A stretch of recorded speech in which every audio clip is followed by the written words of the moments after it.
प्रधानमंत्री नरेंद्र मोदी आज नई दिल्ली में अटल भूजल योजना की शुरुआत करेंगे। केंद्र सरकार की इस योजना के तहत मांग से संबंधित व्यवस्था पर ध्यान केंद्रित करते हुए पंचायतों की अगुवाई में भूजल प्रबंधन और व्यवहार परिवर्तन को बढ़ावा दिया जाएगा। केंद्रीय मंत्रिमंडल ने कल मंत्रिमंडल की बैठक में 6,000 करोड़ रुपए की इस योजना को मंजूरी दी। सूचना और प्रसारण मंत्री प्रकाश जावड़ेकर ने बताया कि ये योजना गुजरात, हरियाणा, कर्नाटक, मध्य प्रदेश, महाराष्ट्र, राजस्थान और उत्तर प्रदेश के चिन्हित क्षेत्रों में अगले 5 वर्षों के दौरान लागू की जाएगी। उन्होंने कहा कि इस योजना से किसानों की आमदनी बढ़ेगी। मंत्रिमंडल ने एक अन्य फैसले में 2021 की जनगणना करवाने और राष्ट्रीय जनसंख्या रजिस्टर को अपडेट करने को भी मंजूरी दी। जनगणना का काम 2 चरणों में किया जाएगा। घरों की सूची और उनकी गणना का काम अगले वर्ष अप्रैल से सितंबर तक होगा, जबकि जनगणना का काम 2021 में 9 फरवरी से 28 फरवरी तक होगा। केंद्रीय मंत्रिमंडल ने chief of the defence staff (CDS) का पद सृजित करने के निर्णय को भी मंजूरी दी है। Chief of the defence staff रक्षा मंत्रालय में बनाए जाने वाले सैन्य मामलों के विभाग के प्रमुख होंगे और वे इसके सचिव के रूप में काम करेंगे। प्रधानमंत्री नरेंद्र मोदी ने इस वर्ष स्वतंत्रता दिवस के अवसर पर संबोधन में इसकी घोषणा की थी। गृह मंत्री अमित शाह ने कहा है कि राष्ट्रीय जनसंख्या रजिस्टर (एनपीआर) और राष्ट्रीय नागरिक रजिस्टर (एनआरसी) के बीच कोई संबंध नहीं है। कल एक समाचार एजेंसी से बातचीत में श्री शाह ने कहा कि एनपीआर का कोई भी आंकड़ा एनआरसी में इस्तेमाल नहीं किया जा सकता है। उन्होंने कहा कि एनपीआर के बारे में अफवाह फैलाने वाले वास्तव में गरीबों और अल्पसंख्यकों के हितों को नुकसान पहुंचा रहे हैं। राष्ट्र आज पूर्व प्रधानमंत्री अटल बिहारी वाजपेयी की 95वीं जयंती पर उन्हें श्रद्धा सुमन अर्पित कर रहा है। 1924 में 25 दिसंबर को ग्वालियर में जन्मे श्री वाजपेयी 3 बार देश के प्रधानमंत्री बने। 2015 में उन्हें भारत के सर्वोच्च नागरिक सम्मान भारत रत्न से अलंकृत किया गया। राष्ट्र आज महान शिक्षाविद और स्वतंत्रता सेनानी भारत रत्न पंडित मदन मोहन मालवीय की जयंती पर भी श्रद्धा सुमन अर्पित कर रहा है। प्रधानमंत्री नरेंद्र मोदी आज तीसरे पहर लखनऊ में पूर्व प्रधानमंत्री स्वर्गीय अटल बिहारी वाजपेयी की प्रतिमा का अनावरण करेंगे। वे उत्तर प्रदेश सरकार के सचिवालय लोक भवन में 25 फुट की कांस्य प्रतिमा का अनावरण करेंगे। प्रधानमंत्री मोदी अटल बिहारी चिकित्सा विश्वविद्यालय की आधारशिला भी रखेंगे। प्रतिमा के अनावरण के अलावा स्वर्गीय अटल बिहारी वाजपेयी के जन्मदिन के उपलक्ष्य में कई अन्य कार्यक्रमों का भी आयोजन किया गया है। झारखंड में महागठबंधन के नेता हेमंत सोरेन इस महीने की 29 तारीख को मुख्यमंत्री पद की शपथ लेंगे। कल रात रांची में राज्यपाल द्रौपदी मुर्मू से मिलकर नई सरकार बनाने का दावा पेश करने के बाद उन्होंने ये जानकारी दी। राज्यपाल ने श्री सोरेन को सरकार बनाने के लिए आमंत्रित किया था। कांग्रेस और राष्ट्रीय जनता दल ने हेमंत सोरेन के समर्थन में राज्यपाल को पत्र सौंपा है। हाल में संपन्न विधानसभा चुनाव में झारखंड मुक्ति मोर्चा, कांग्रेस और राष्ट्रीय जनता दल गठबंधन को बहुमत मिला है। इससे पहले कल हेमंत सोरेन को झारखंड मुक्ति मोर्चा विधायक दल का नेता चुना गया। उपराष्ट्रपति एम वेंकैया नायडू ने युवा इंजीनियरों से कहा है कि वे आम आदमी के जीवन में सुधार के लिए तकनीक में नवाचार और प्रगतिशीलता का प्रयोग करें। आंध्र प्रदेश के ताडेपल्लीगुडम में राष्ट्रीय प्रौद्योगिकी संस्थान एनआईटी के पहले दीक्षांत समारोह में उन्होंने कहा कि आईआईटी और एनआईटी जैसे संस्थानों को स्वयं को नवाचार के केंद्रों के रूप में परिवर्तित करना चाहिए। उन्होंने सुझाव दिया कि छात्रों में छिपी प्रतिभाओं को बाहर निकालने के लिए पाठ्यक्रम और अध्यापन के तरीकों से समय के अनुरूप बदला जाना चाहिए। क्रिसमस का त्योहार आज धार्मिक श्रद्धा और उत्साह के साथ मनाया जा रहा है। प्रभु ईसा मसीह के जन्मदिन के उपलक्ष्य में क्रिसमस पूरे विश्व में धूमधाम से मनाया जा रहा है। इस अवसर पर क्रिसमस ट्री, रंग बिरंगी रोशनी और फूलों से घरों की विशेष सजावट की गई है। लोग उपहारों का आदान प्रदान कर रहे हैं। गोवा में क्रिसमस समारोहों की विशेष धूम है। वहां क्रिसमस और नववर्ष मनाने के लिए बड़ी संख्या में पर्यटक पहुंचे हैं। तमिलनाडु में आज तड़के गिरजाघरों में बड़ी संख्या में श्रद्धालु पहुंचे। वे विशेष प्रार्थना सभा में शामिल हुए और क्रिसमस गीतों के साथ ईसा मसीह के जन्म की स्मृतियां दोहराईं। चेन्नई में प्रसिद्ध सेंट थोम बेसिलिका और सेंट जॉर्ज कैथेड्रल तथा अन्य गिरजाघरों को विशेष रूप से सजाया गया है। विभिन्न मॉल और अन्य स्थानों पर सेंटा क्लॉज बच्चों को उपहार दे रहे हैं। इसके साथ ही ये समाचार बुलेटिन समाप्त हुआ।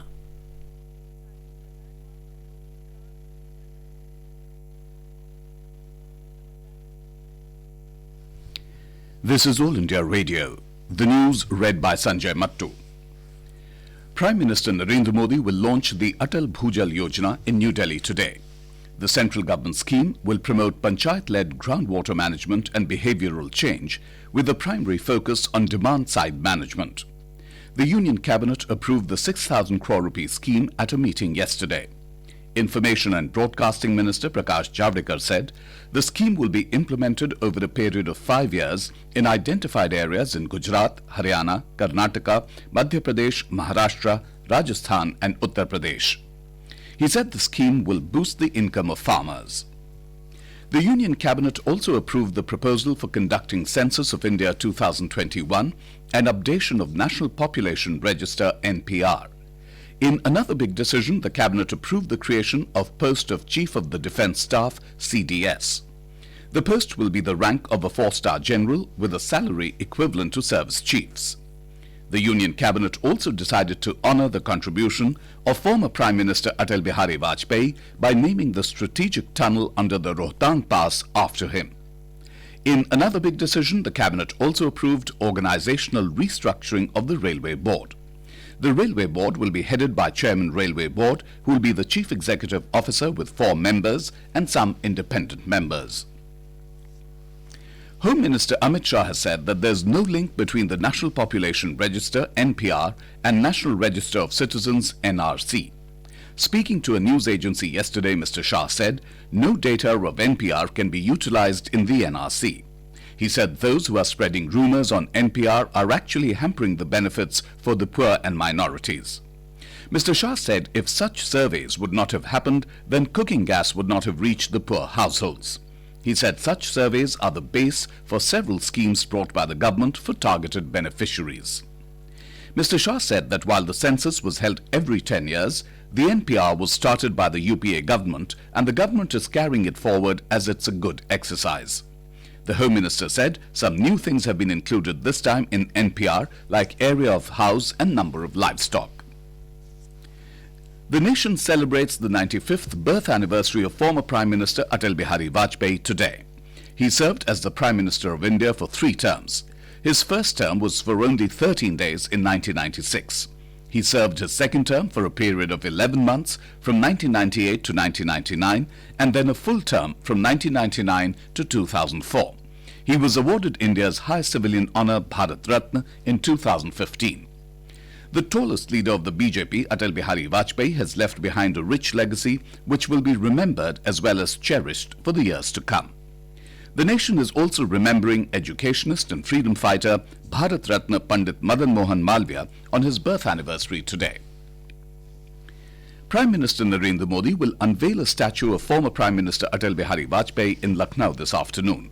Mr. Modi will unveil the 25-feet bronze statue at Lok Bhavan, the secretariat of the Uttar Pradesh government. The Prime Minister will also lay the foundation stone of the Atal Bihari Medical University. Apart from the unveiling of the statue by the Prime Minister, many other functions have also been organised to mark the birth anniversary of Vajpayee. These include blood donation camps and fruit distribution and cleanliness drives all over the state. Sushasan Day will also be observed on this occasion in many districts. In Jharkhand, Grand Alliance leader Hemant Soren will take oath as Chief Minister on Sunday. He said this last night in Ranchi after meeting Governor Draupadi Murmu to stake claim to form a new government in the state. Earlier, the governor had invited Mr. Soren to form the government. Mr. Soren was formally elected the JMM legislature party leader yesterday. He was projected as the chief ministerial candidate by the JMM, Congress and RJD alliance that won a majority in the recently concluded assembly polls. The Congress and the RJD have submitted a letter in support of Hemant Soren to the governor. Information and Broadcasting Minister Prakash Javadekar today said that the NDA government is bringing digital radio in 2024. Addressing the annual Akashvani Awards function in New Delhi yesterday, Mr. Javadekar said that digital radio sound will be more clear and it will have a greater reach. Christmas is being celebrated today with religious fervour and gaiety. Christians all over the world celebrate Christmas to mark the birth of Jesus Christ. And that is the end of this news bulletin.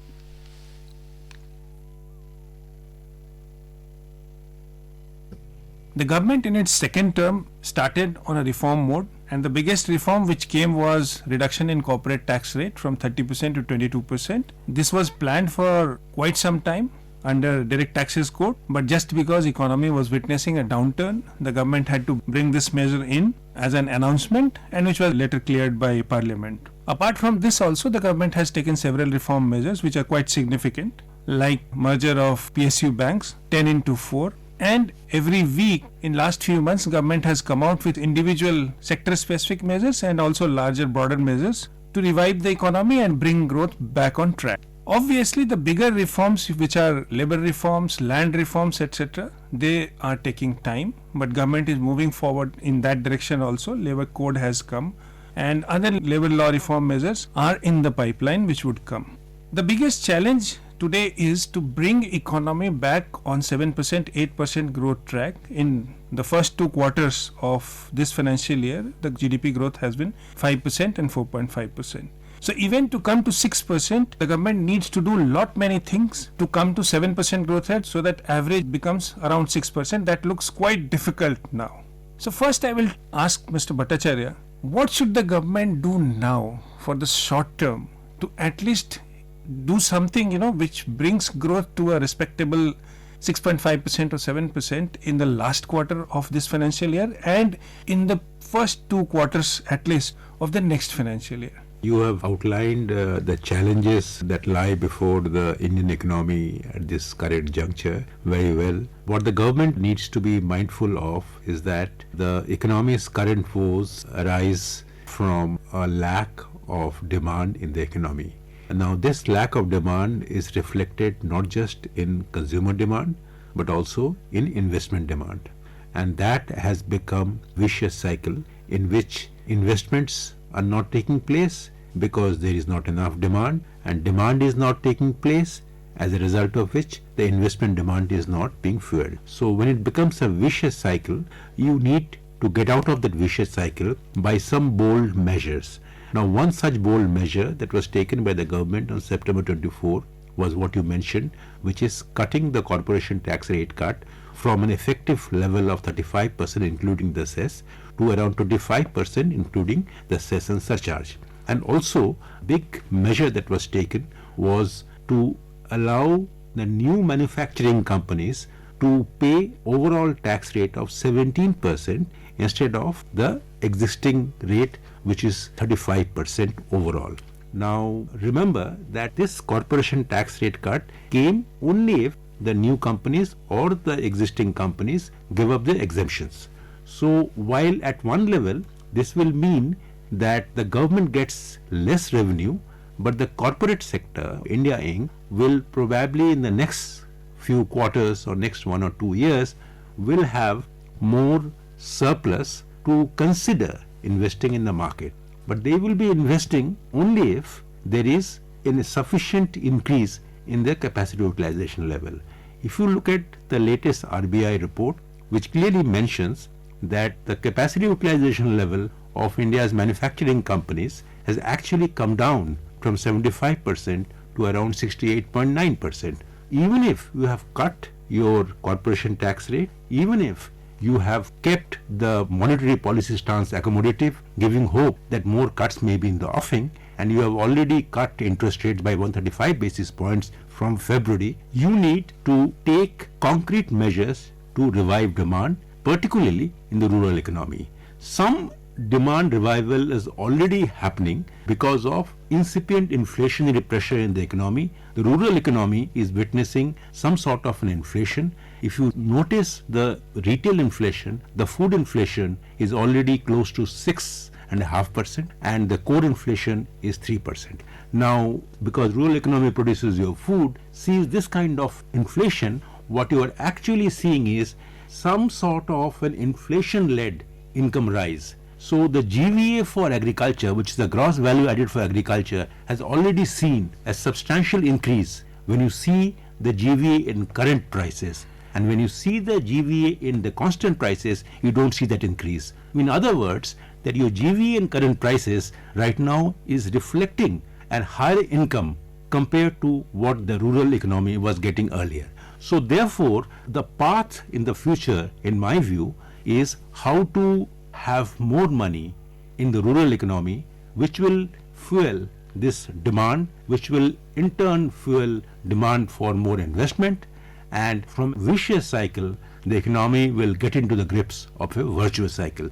So in short, the important thing the government must consider, and you have a budget coming in about a month from now, how to transfer more resources, more money in the hands of the people so that they can actually use that money investing in acquiring goods, services, so that gives a boost to demand, and that demand gives a boost to investment.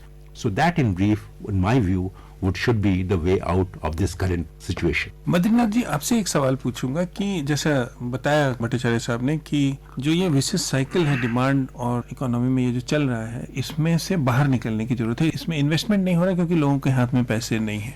तो budget 1 फरवरी को आने वाला है. अब इस budget में जो ये बता रहे हैं कि विशेष साइकिल से निकलने की जरूरत है, सरकार क्या कर सकती है? क्योंकि अगर आप देखेंगे तो जो बजट अभी आएगा उसमें जीएसटी आने के चलते जो इनडायरेक्ट टैक्सेस हैं उसमें सरकार बजट में कुछ ज्यादा नहीं कर सकती. तो आपके पास डायरेक्ट टैक्सेस हैं और पॉलिसी मेजर्स हैं. तो इस लिहाज से बजट में आप क्या देखते हैं सरकार को करना चाहिए? Mr. Bhattacharya was saying, pushing up demand in the market is the biggest issue. Rural demand थोड़ा बहुत movement है और urban demand में there is not much movement at all. Second part is the investment. The biggest disappointment is the Indian industry, which has not got along with the government to come forward with its own investment proposals. Because if you see corporate taxes have been cut and a big measure taken by the government, then the industry has to come forward. You're going to use this money either as surpluses in your accounts, or you're going to retire debt, or you're going to play in the market. This is not the way up at all. My guess is industry has to be in partnership with the government, come up with investment proposals. Even now, if they come up with some investment proposals and you simultaneously start utilizing your capacities, then it'll take time for those investments to materialize in the market, and they have to fresh capacities to be created. There's a lot of time gap. So this gap needs to be bridged very quickly. Unless that is done, you cannot just rely upon the government, pumping in money as much as possible. There is a limit.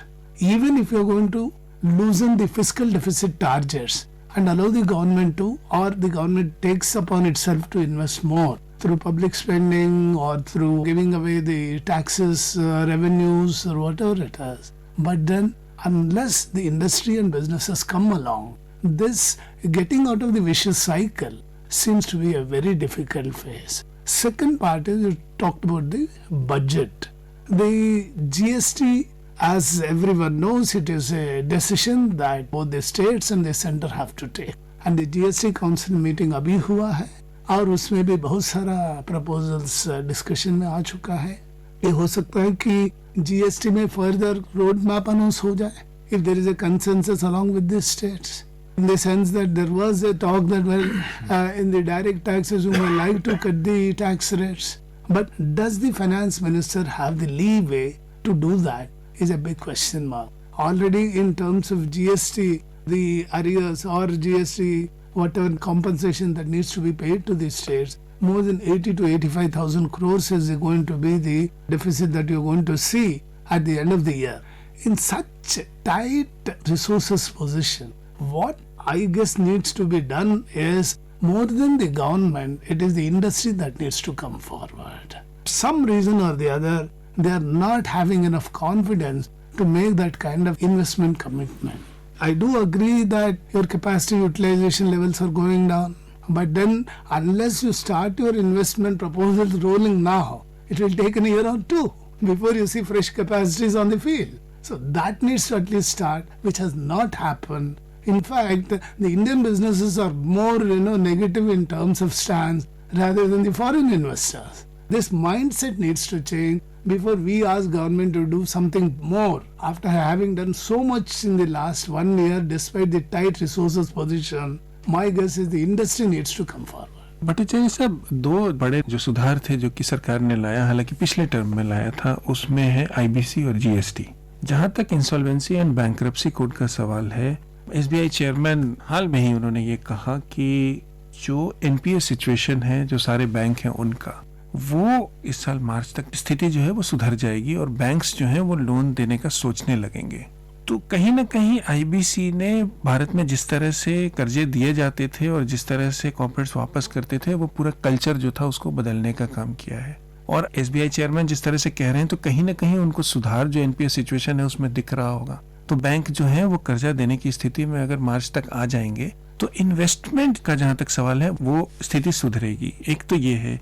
दूसरा GST, जैसा बद्रीनाथ जी ने भी कहा कि GST में सुधार की आवश्यकता है। जो स्लैब्स हैं उनको रैशनलाइज करने की जरूरत है इस तरह से ताकि ओवरऑल इम्पैक्ट कम हो, और रेट्स भी जो है उनको कम करने की जरूरत है। तो अगर नए सुधार अगर नहीं भी आ रहे हैं तो कम से कम आईबीसी और जीएसटी जो है उसमें किस तरह के सुधार अभी आगे जाकर लाने चाहिए। आपके सवाल के जवाब से पहले बद्रीनाथ ने ये बहुत ही इंटरेस्टिंग बात कही कि इंडस्ट्री का रिस्पांस कैसा है। मेरी दृष्टिकोण जरा थोड़ी दूसरी है। मैं समझता हूँ कि ये बात सही है, जैसे वित्त मंत्री ने कहा कि इंडस्ट्री का एक आत्मसंशय का दौर से गुजर रहा है, और ये आत्मसंशय का दौर मैं समझता हूँ कि देश की अर्थनीति और मांग की मंदी के लिए है।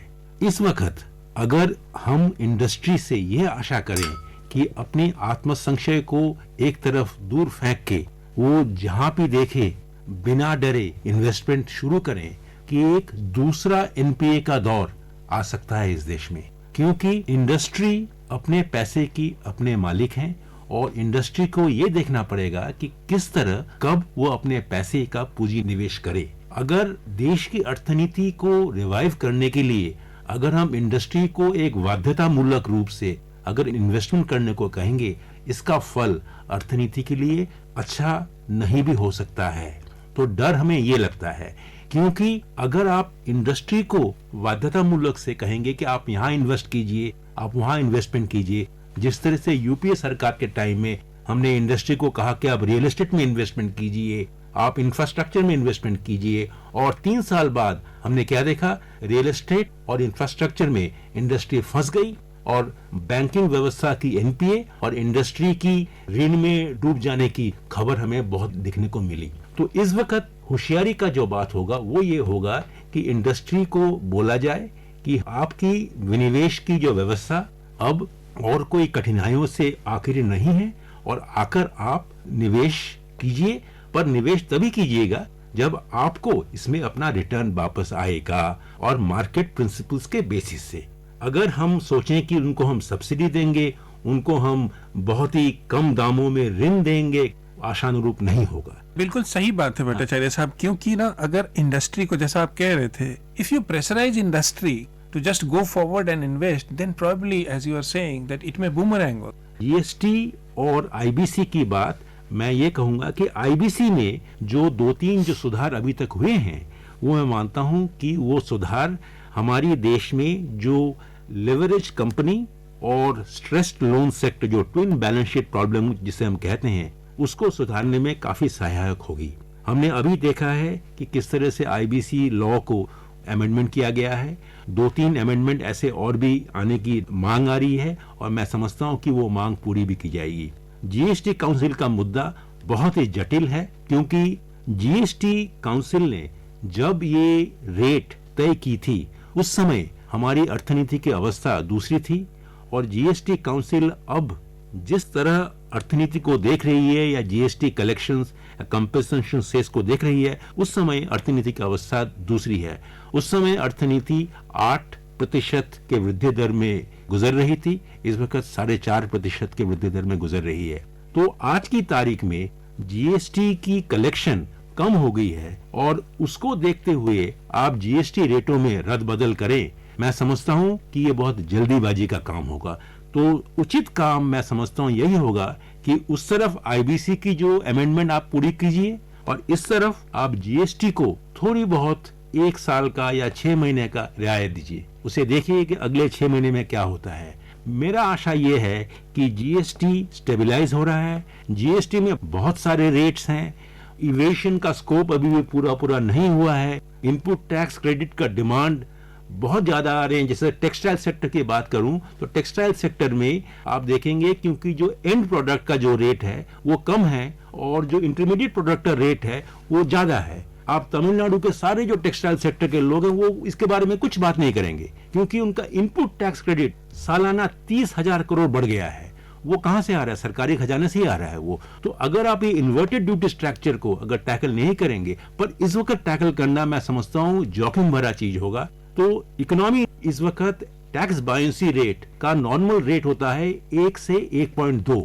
मतलब ये है कि अगर इकोनॉमी अगर 1 से वृद्धि हो रही है और टैक्स कलेक्शन 1.2 आता है, इस वक्त हमारी टैक्स बायंसी रेट 0.7 है। इसका मतलब अगर इकोनॉमी 1 से ग्रो करेगी तो हमारी टैक्स कलेक्शन 0.7 से ग्रो करेगी। इसका मतलब टैक्स कलेक्शन इकोनॉमी की ग्रोथ से कम होगा। तो ऐसी अवस्था में जहां पे टैक्स बायंसी इतना कम हो गया है, मैं समझता हूं जीएसटी काउंसिल को यह देखना होगा किस तरह से ये खराब दौर से गुजर जाए, उसके बाद सारे जो कमियां हैं, ग्लिचेस हैं, खामियां हैं, उसको दूर करने के समय बहुत होगा हमारे पास। मैं सिर्फ इतना बताऊंगा कि अभी फिक्की के जो साल का जो सालाना होता है, एजीएम होता है, उसमें मिस्टर सुशील मोदी जो बिहार के डिप्टी चीफ मिनिस्टर हैं, आईजीएसटी के जो ग्रुप ऑफ मिनिस्टर्स के चीफ भी हैं, उन्होंने सिर्फ इतना कहा कि जीएसटी के रेट्स जो है वो अभी नहीं बढ़ रहे हैं। तो कहीं ना कहीं ये जो जद्दोजहद आप जो कह रहे हैं वो जीएसटी काउंसिल में भी है, जो लोग हैंडल कर रहे हैं इसको, कि जिस तरह से कलेक्शन हो रहा है वो आ नहीं रहा है, रेट्स आप बढ़ा नहीं सकते हैं क्योंकि जो इकोनॉमी की स्थिति है, और कहीं ना कहीं ये भी सोच है कि 1 साल या कुछ समय जो है इसको स्थिर होने के लिए दे दिया जाए। Badrinath ji, I'll come back to you and would like to know that if GST IBC we discussed now, which are the bigger reforms? Because in the previous term, the government was on a big reform mode exercise. But in last few months, they have selected this route of policy intervention in different sectors like auto or retail or real estate, etc. And then this corporate tax rate cut. Still factors reforms, labor, land, etc. These are pending. Labor they have started. But don't you think that these reforms needs to be expedited now? My guess is that despite all the downturn in the economy, in the last 1 year, what government has done is amazing. And there's no doubt about it. Despite the very little elbow room that the government has in terms of balancing its expenditure as well as kind of revenues it has, it still has managed in a big way to get through a lot of issues. Even the industry bodies like yours would not have thought that corporate tax rates would be cut in a big way in such a way. And it was a big pleasant surprise actually. And with the change of the RBI governor, in the last 1 year, that 135 basis points that you have seen is a huge thing. And interest liabilities have come down in a very big way. What I propose is that this should be used as a cushion by the industry to invest. Nobody needs to pressurize it. Nobody needs to pinpoint as to where it should be investing or where it should not be. Actually, when the best of the corporate profits were there, even then they did not invest. That's the whole question. Or either you have parked it abroad, or if you see the outflow figures, funds outflow figure from the industry, you'd see it's huge increase, 11%. How can you see that, okay, profits being parked somewhere else? Some of it is accounted for and some of it is not accounted for. So what I suspect, the industry needs to utilize this position. This is a time where you have to firefight. I'm not saying that anyone should pressurize the industry to do it or any such thing. That is not the way. The UPA did it wrong. At least in the last 5-6 years that you have not seen that. And in fact, industry has been clamoring. Tell us what we need to do. Consultations have been held. Reform measures have been. Otherwise, have you ever seen that the merger of banks would have happened in such a way?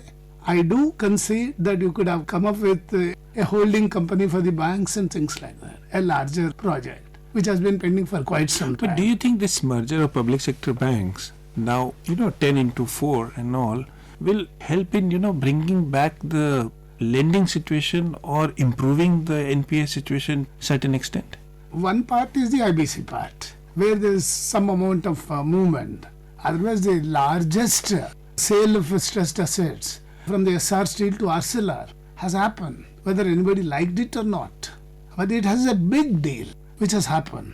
And almost 2 lakh crores non-performing assets are being resolved. And another 1.5 lakh crores, that is what the finance minister said last week in the parliament, are in the offing. So this part is done. And coming to the mergers part, yes, mergers again it will take time. You have taken a reform measure. It will take at least 1 or 2 years for the mergers to happen completely and they stabilize their own resources position. So both sides, there's a lot of action happening within internally. So at that point of time, my guess is that only disappointment is the industry is not coming forward to partner with the government to do this clearly. Yes, the point what can happen perhaps, even this stressed position, the banks are still lending wherever they can.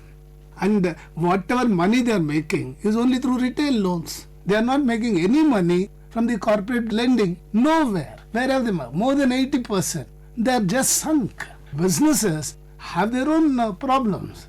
Some are willful, some are not willful defaults. There could be genuine business failures as well. We have to accommodate that. When there are willful defaults, then what does happen? Then there is a serious question as such to what will happen to the bank, what will happen to the depositors' money like yours and mine. More would you expect the government to do when it has done so much last few months is a big question mark actually. What I would expect is the industry should respond, the businesses should respond, and it will also take time. I'm not saying that it will happen in a jiffy, but this is a transitionary phase, what I call it as. So this transition had to happen, but my guess is in the budget it will be mostly a working budget, and it wouldn't attempt too much of adventurism that on the, at least on this corporate taxes side. And yes, if there are any structural issues like labor reforms you have talked about. Now the labor code, the last labor code has been brought into the parliament. Immediately what has happened? The labor unions have come up in the arms. They said that look, no, it is anti-labor. You need to balance too many things while working on your next budget. My guess it's a very tight rope walk for the finance minister, and there are few options and very little leeway or elbow room for her to operate upon. Bhattacharya साहब, पिछले महीने में जो सरकार ने ऐलान किया था उसमें दो चीजें जो हैं वो ये इन्वेस्टमेंट की बात आप कर रहे थे शुरू में, तो इन्वेस्टमेंट की स्थिति को सुधारने के लिए दो ऐलान ऐसे किए गए थे। एक तो ये कहा था कि 70,000 करोड़ रुपए जो है वो सरकारी बैंकों में इन्फ्यूज किया जाएगा ताकि वो लेंड करने की स्थिति में आए, और दूसरी जो एक बात कही थी जो प्रधानमंत्री ने भी कहा है कि 100 लाख करोड़ रुपए इंफ्रास्ट्रक्चर प्रोजेक्ट्स में लाया जाएगा, स्पेंड किया जाएगा। इस रास्ते पर सरकार को किस तरह से चलना चाहिए? मैं समझता हूँ कि जो बैंकों का जो विलय हुआ है वो पूरी तरह से सुधार की दृष्टिकोण से नहीं देख सकते। मैं समझता हूँ बैंकों का जो मर्जर या विलय जो हुआ है वो पूरी तरह से एक सुधार नहीं है, वो एक स्टॉप गैप अरेंजमेंट है। मेरा मानना है सुधार तभी होता अगर आप जो बड़े बड़े पब्लिक सेक्टर बैंक हैं और जो परफॉर्मिंग बैंक्स हैं उनको आप सपोर्ट देते, और जो पब्लिक सेक्टर बैंक ठीक काम नहीं कर रहे उनको धीरे धीरे, बद्रीनाथ जी ने कहा कि लेबर यूनियन लाल झंडा उठाता, तो इसीलिए जो पब्लिक सेक्टर बैंक खराब काम कर रहे हैं, जो लॉस के कगार पे खड़े हैं, उनको आप एक अलग करके उनको ग्रेजुअली उनकी जो बुक्स जो हैं वो छोटे कर दीजिए, आस्ते आस्ते उनको जो लेंडिंग कैपेसिटी उनको कम कर दीजिए, और gradually over a period of time उनको विलय कर दीजिए, फिज आउट कर दें। पर आपने क्या किया है? आपने मर्जर किया है। मर्जर से क्या हुआ है? जो बलिष्ठ आदमी था, आप बलिष्ठ थे और मैं था दुर्बल, तो मेरी दुर्बलता ढक गई आपके बलिष्ठता से और आप थोड़े कम बलिष्ठ हो गए। तो मैं ये मानता हूं ये मर्जर जो है ये एक शॉर्ट टर्म क्विक फिक्स है, ये रिफॉर्म जीएसटी वाला रिफॉर्म नहीं है, इंसॉल्वेंसी बैंकरप्सी कोड वाला रिफॉर्म नहीं है। ये सरकार ने एक प्रैग्मेटिक डिसीजन लिया है। दूसरी बात जो आपने कही कि इस समय हमें क्या करना चाहिए, मैं समझता हूं कि रिफॉर्म की जो जरूरत है वो हम एक डायरेक्ट टैक्सेस कोड का रिपोर्ट सरकार के पास उपलब्ध है। वो डायरेक्ट टैक्सेस कोड में टैक्स प्रणालियों को सुधार करने का पूरा एक ब्लूप्रिंट दिया गया है। उस ब्लूप्रिंट को मैं समझता हूं कि ऐसी इकोनॉमी की अर्थव्यवस्था में जहां पे मांग को बढ़ाने की सख्त जरूरत है, ऐसी कोई ढांचा जो दिया गया है उसका अगर आप इम्प्लीमेंटेशन कर सकते हैं तो मैं मानता हूं कि बहुत बड़ी एक बात होगी। अगर आपने जो प्राइवेटाइजेशन, जो निजीकरण की बात हम करते हैं, अभी तक तो हमने डिसइन्वेस्टमेंट में ऊपर जोर दिया है, हमने निजीकरण की बात कही, पर एयर इंडिया को 3 साल से हम निजीकरण की बात कर रहे हैं। लेकिन सरकार ने कहा तो है कि स्ट्रेटेजिक सेल जो है वो बीपीसीएल में। मैं ये कह रहा हूं कि जो निजीकरण की जो बात उसको हमें और भी आगे बढ़ाना पड़ेगा, जल्दी करना पड़ेगा, क्योंकि निजीकरण से सरकार के पास सिर्फ पैसा ही नहीं आता है, निजीकरण से कैपिटल जो है, कैपिटल डिस्ट्रॉय हो जा सकती थी, उस कैपिटल को आप सेव करके उसकी रिटर्न आप बेटर कर सकते हैं और अर्थनीति को फायदा होता है। बीपीसीएल का सेल प्राइवेटाइजेशन प्रपोजल में है, आपने कहा उसको जल्द से जल्द करना चाहिए। एयर इंडिया का प्रपोजल 3 साल से बात कर रहे हैं, इसको जल्द से जल्द करना चाहिए। अगले दिन खबर आया था कि अगले साल तक उसको पोस्टपोन कर दिया गया है। इस तरह से नीति आयोग ने करीबन 28 ऐसे कंपनियों का निजीकरण का प्रपोजल उनके पास है।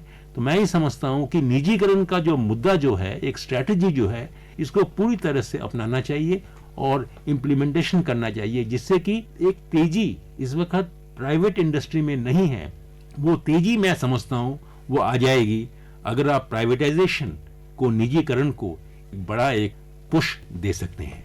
Mr. Badrinath, the whole infrastructure investment issue, that has been a challenge for the government. Major part of it the government wants to finance through its own way because industry is not investing right now or is not in a position to invest. So when the government says that 100 lakh crore worth of investment it will bring in infrastructure sector, should not there be a roadmap, completely where will this money go, which are the areas where we should invest? So should the budget come out with some roadmap, where we are telling because if 100 lakh crore comes in the economy through government mode in infrastructure, then obviously it will create a cycle kind of a thing. Earlier, this model was tried out by the UPA. Finally, what the infrastructure projects got stuck themselves into is one point that Mr. Bhattacharya raised was, pressurized investment for the industry. Second part was that a lot of banks went ahead to forcefully invest somewhere and get those stuck investments were stuck or the lending was stuck. Most of those resources, banking resources. Third part now, what we perhaps we need is to identify projects, shelf of projects across sectors. For instance, road sector is on a big reform mode and a lot of work is happening there. And in fact, they are crossing their own targets of implementing road projects. So this is one area perhaps where we can, perhaps infrastructure, the roadmap can identify and put across. Second part is maybe airport infrastructure. Could be one area where we can, and ports, where we are going to get a huge amount of traction. These 2-3 things can happen through some package of measures. Perhaps that is the only way that we can push forward infrastructure project. So before we finish, Mr. Bhattacharya, I would like to ask this question from both of you briefly. Which is the one biggest, measure which you expect in the budget? Big push on infrastructure, tax rationalization, which should lead to people having more surplus in their hands to save and invest. Does that mean income tax rate cut? Look at it that way also. Mr. Badrinath? The possibility is that some amount of market reforms may be expected in terms of stock market. That there are a lot of recommendations that the SEBI has made to deepen the debt market. So perhaps that is one area which the government would look at. Second, and even getting out of it because not much of money is coming into it. Second part could be more than the rate cut in the direct taxes. Perhaps simplification may be an issue and number of slabs may have to be reduced because she has very little, the finance minister has very little elbow room to reduce the direct tax rates. अभी जो अर्थव्यवस्था की स्थिति है और जो reform का दौर चला हुआ है, इसको आगे और चलाने की जरूरत है। और कहीं ना कहीं जिस तरह से भट्टाचार्य साहब भी कह रहे हैं और बद्रीनाथ जी भी कह रहे हैं कि डिमांड और सप्लाई में जो ये विशेष साइकिल में इकोनॉमी पड़ी हुई है, वहां से बाहर निकलने के लिए सरकार को और इंडस्ट्री को दोनों को मिलकर काम करने की जरूरत है। भट्टाचार्य साहब, बद्रीनाथ जी, आप दोनों का बहुत बहुत धन्यवाद इस चर्चा में भाग लेने के लिए। Namaskar. Namaste. You were listening to a discussion on initiatives taken to boost economy. The participants were economic analysts A.K. Bhattacharya and K.A. Badrinath. Santosh Tiwari, journalist, initiated the discussion. The program was produced and presented by the News Services Division of All India Radio. This program is also available on the website newsonair.nic.in. You may email opinion about this program at airnsdtalks@gmail.com.